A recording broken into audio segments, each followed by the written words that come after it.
to start off today's show. You may have heard it recently.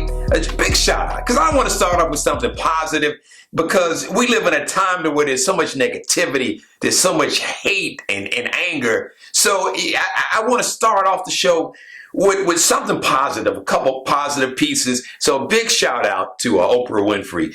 She recently donated $13 million to Morehouse College. About 30 years ago, she gave Morehouse College $12 million.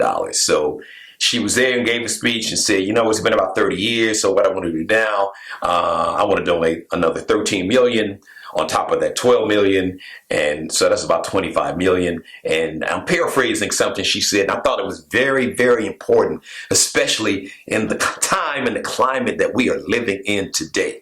She said, you know what, because, of course, many of you watching, some of you may not know that Morehouse College is an all-male, primarily African-American school. They have a few white students, maybe some Asians, but over 90+% of Morehouse is Black, historically Black university, HBCU.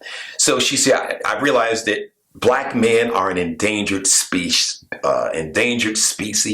in this society, and especially in America. So Oprah, kudos to you, my sister. I do appreciate that you had that awareness, and you used your prestige and your platform and your money. You put your money where your mouth is. So I want to commend you for that. And I want to close this opening segment. I want to talk a little bit about the Amber Guyger trial, and many of you all know about it. So Amber Guyger was a Dallas police officer. She's been fired. She's now a convicted murderer. She's currently, as we speak, at this second that you see me talking to you, she's in jail somewhere, I believe in Texas. I believe they put her in a prison for it. She was sentenced to 10 years for the murder of a brother named Bolton Jean. He is from St. Lucia. He worked at Price Waterhouse Coopers. He was very prominent in his church. The brother was 26 at his time. He was sitting on his couch, eating ice cream in his apartment, looking at TV. So this former police officer, convicted murderer, Amber Guyger, comes into his house. Somehow she mistaken his apartment for her apartment. Now, she lived directly one floor below him. Even if you had the same floor plan, and I lived in many apartments, I still don't understand how once the door was even cracked that you didn't realize you couldn't see the surroundings, and you're a trained police officer. And trained police officers are trained to have a keen sense of of their surroundings. How could you not? Just the smell of, anytime you go into a person's home, just the smells are different. The way they cook and season food, and just their own natural sense. No two apartments look or smell alike. That's just my take. But anyway, so she goes into the apartment and she shoots him twice. He's sitting on his couch. She kills him, and then somehow it was an accident. Well, thank God that they found guilty of murder, because I didn't think she would be convicted. So the main controversy that came after that was his brother, as Judge Tammy Kemp, who was the presiding judge, twice if he could hug the woman that murdered his brother. And I had no problem with Brant is the brother's name. I lost my father about 4.5 years ago, and I've lost my grandmother. And one thing that was back about 2.5, almost 3 decades ago. And one thing I've learned is that grief is very personal, and you can never tell a person how to grieve, because each and every one of us, we grieve differently. We really do. So I respect that. But then the Judge Tammy Kemp, and this is an African-American woman judge, because all these dynamics are important. So she hugs the family of Bolton John, right, with an M, Botham John. And then she eventually hugs the murderer. Now, I've seen interviews with the judge, and she said that the murderer had asked the judge for a hug at the end. But first, the judge told her to just, do something positive with her life, which is kind of weird because judges usually, I don't know any other judge. Well, I guess some do. So anyway, so the judge goes back in her chambers and comes out with a Bible. She gives it to Amber Geiger, and then Amber Geiger, the woman convicted of murder, asked the judge for a hug. I think she asked her twice. So the judge says that she just couldn't not hug her, even though it was inappropriate, according to many legal scholars. Because I've never seen anything like, I've never seen a judge hug a person who was just convicted of murder in their courtroom. I've never seen a judge hug the murderer. It was just, and I posted on social media, have you ever hugged any convicted murderer before? And do you plan to hug every person convicted of murder in front of you in your courtroom? Do you plan to hug them also? And if not, it would just be a really bad look. Now, listen, I'm not going to go into, I could go into the dynamics in terms of how in this culture, in our society, we as people of color have always somehow been made to feel that we have to apologize and make other people who are not black feel comfortable and somehow apologize because we were victimized and we were victims of white supremacy, or our families were lynched, or women were raped. So, you've got that dynamic that still exists. So it was just, for me, just really a bad look. But here's the message that I want to close with, because one of the pearls of wisdom my grandfather always taught me was that if you got a problem with something, if you see something you don't like, what are you prepared to do about it? So what I would encourage many people to do about situations like this is to maybe more of us, more people of color, should run to be judges, to be mayors, to sit on city councils, to be to be district attorneys, or here in South Carolina they have the solicitor's office, which are prosecutors. We should make sure that if our kids are not LeBron or Simone Biles or Beyonce or the Baby or Jay-Z or somebody like that, we should encourage them to go to law school and become lawyers, political science majors, and entrepreneurs, so they can sit in these positions and corridors of power, so they can somehow try to, from within the system, which I know some people think is crazy, but you got to have an inside and an outside game, to use a sports analogy. You got to be strong on defense and on offense. You got to be able to run the ball and you got to be able to pass.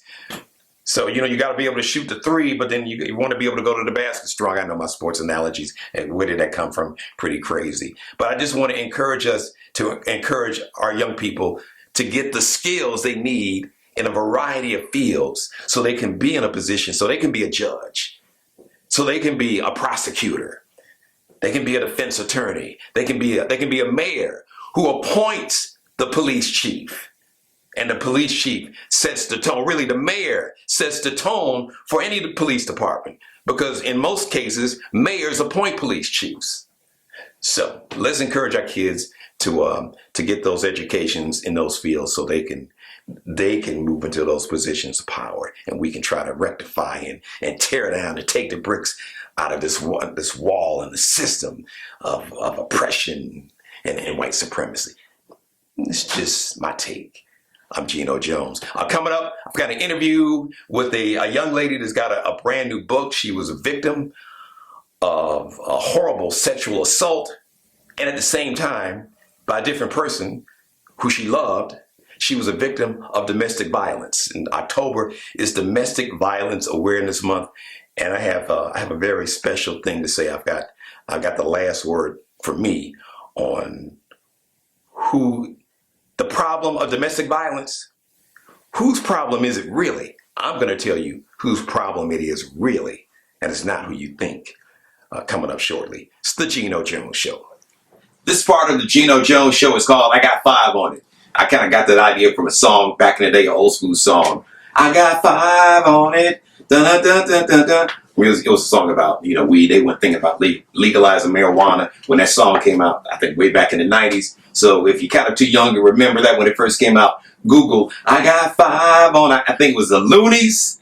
Anyway, I digress. So today, and I got 5 on it, I am sitting down with a coworker, a very talented woman. Let's see, media personality.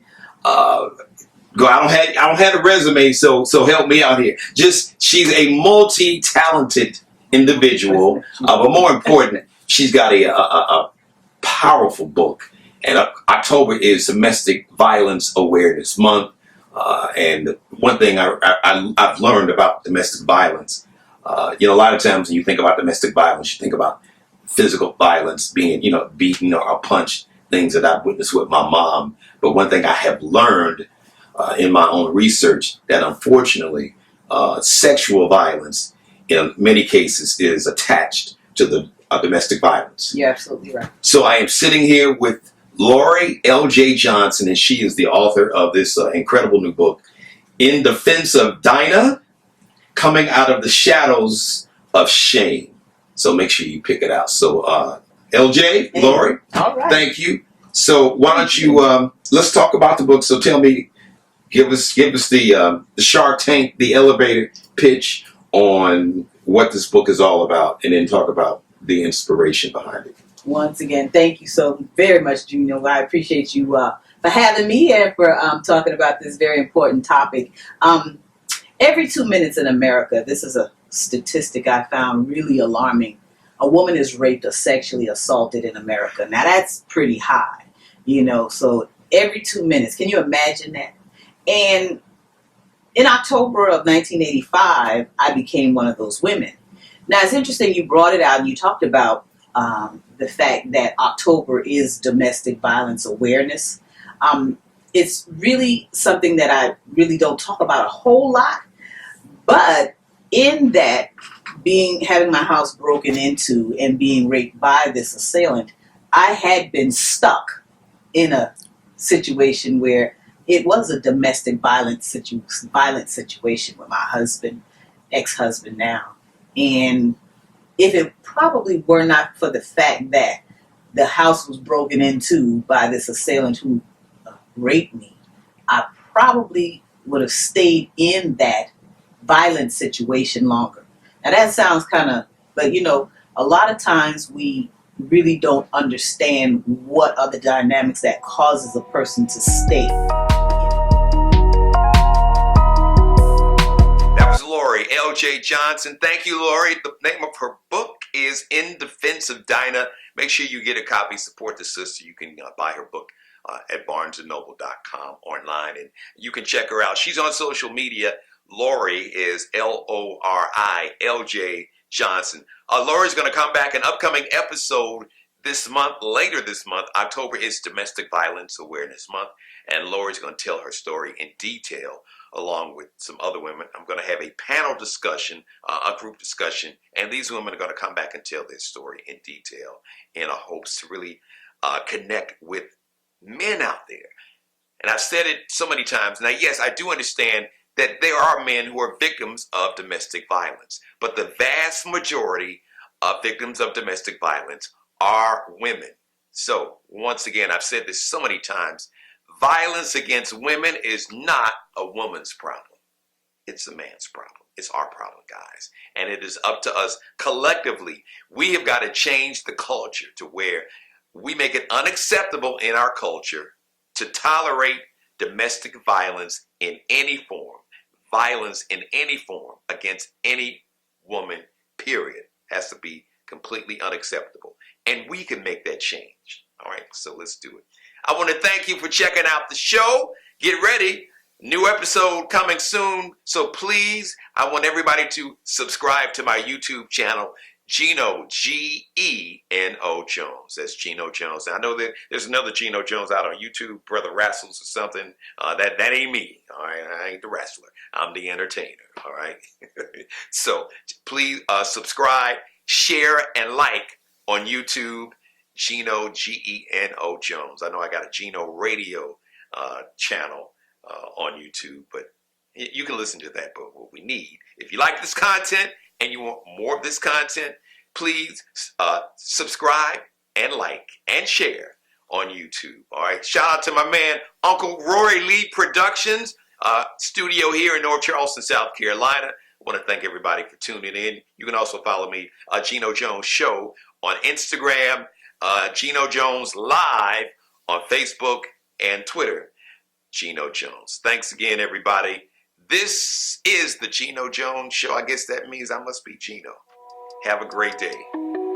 Great day, great afternoon, great evening, whenever you're checking out the show.